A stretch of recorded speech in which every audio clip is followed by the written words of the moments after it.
నమస్కారం. Olive media వారు మనకిచ్చిన ఈ అవకాశంలో మనం వ్యవసాయం గురించి విశ్లేషించుకుంటున్నాం. అందులో మూలిక గురించి విశ్లేషించుకుంటున్నాం. ఈ మూలికలో మనము బ్రాహ్మీ గురించి విశ్లేషించుకుంటున్నాం. ఈ బ్రాహ్మీకి కావాల్సిన భూమి ఎట్లా అంటే అండి, ఎలాంటి భూమి అయినా పనికి వస్తుంది, కానీ దున్నినప్పుడు అది మంచి స్పాంజ్ లాగా తయారవ్వాలంటే ఎక్కడైతే ఈ వేర్లను పట్టుకోగలిగిన శక్తి ఉంది. ఎందుకంటే చాలా చిన్న చిన్న వేర్లు, ఈ వేర్లు చాలా విశ్లేషంగా ముందుకు వెళ్ళిపోతూ ఉంటుంది. అంటే స్టెమ్ కూడా పైకి రాదు, కిందికే భూమిలోకి పాకుపోతుంది. కాబట్టి దానికి కావాల్సిన భూమి చాలా ఇదిగా ఉండాలి, మెత్తగా ఉండాలి.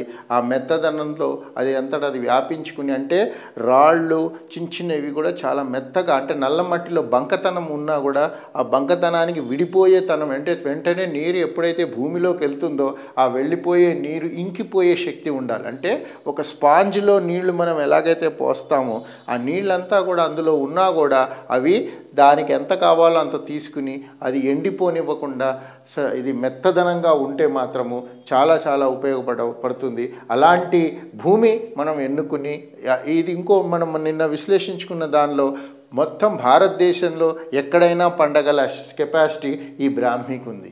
ఈ బ్రాహ్మీకి కావాల్సిన భూమి ఎలాంటి భూమి అయినా, ఎర్రమట్టి అయినా నల్లమట్టి అయినా ఏ మట్టి అయినా, అందులో పెద్ద పెద్ద రాళ్ళు పెద్దవి ఉంటే మాత్రము మొక్కకు ఆటంకం అవుతుంది. అందుకని చాలా మెత్తగా దున్ని మెత్తగా చేస్తే మాత్రం ఆ భూమిని కనుక 4-5 సార్లు దున్నితే అది మెత్తదనం వస్తే మాత్రము ఎలాంటి సాయిల్కైనా ఇది ఉపయోగపడడానికి ఆస్కారం ఉంది. తర్వాత టెంపరేచర్.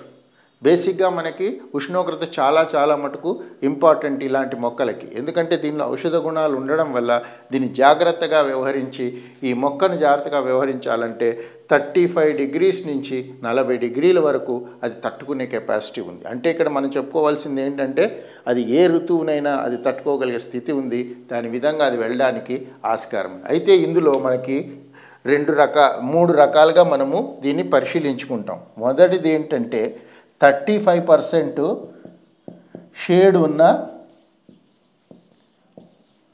ప్రదేశం, రెండోది 50% షేడ్ ఉన్న ప్రదేశం, మూడోది 100% సూర్యుడికి, అంటే సన్లైట్కి డైరెక్ట్ ఎక్స్పోజ్ అయ్యేది. అంటే ఏంటంటే ప్రప్రథమంగా దానికి కావాల్సింది ఏంటంటే 35, అంటే మనం ఏదైతే పంటకి ఇంకా దాని ఆకులో దానికి శక్తి ఎంతవరకు ఉంది, దాని ఎంత వ్యాపిస్తోంది, ప్రారంభంలో ఆ గింజ నుంచి లేకపోతే సీడ్లింగ్ నుంచి ఆ పూత వచ్చే దగ్గర దీనికి 30% షేడ్లో ఎంత మనకి ఈల్డ్ వస్తుంది, ఎలా వస్తుంది, దానికి ఎలా ఉపయోగపడుతుంది అనేది మనం ప్రప్రథమంగా 35% షేడ్ని మనం ఆలోచిద్దాము. తర్వాత 50% షేడ్. 50% అంటే ఇట్ ఈస్ కొంత సూర్యకిరణాలు, సూర్యుడు, కొంతేమో మనకు అంధకారం, అంటే అంధకారం షేడ్. ఆ షేడ్ వచ్చినప్పుడు అది ఎలా పంట మనకు వస్తుంది. చివరిగా వచ్చేసేసి పూర్తిగా సన్లైట్లో, అంటే ఎలాంటి వాతావరణానికి, ఏ వాతావరణానికైనా ఎండ కనుక 100% అంటే ఇది మనకు ఎట్లా వస్తుంది. అంటే 3 విజయం సాధిస్తే ఇది మనకు ఎందుకు పరిశోధిస్తున్నామంటే, ఎందుకు మనకి ఈ విశ్లేషణ, ఇది మనకు కావాల్సిన, ఎందుకు ఆలోచిస్తున్నామంటే రేపు ఒక్కొక్క టైంలో మనకు సూర్యుడు రానప్పుడు దీనికి తట్టుకునే కెపాసిటీ ఉందా లేదా.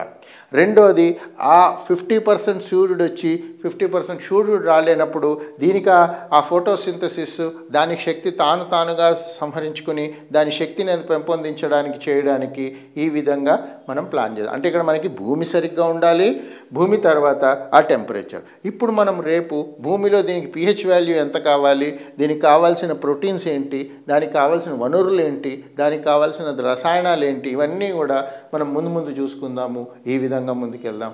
నమస్కారం.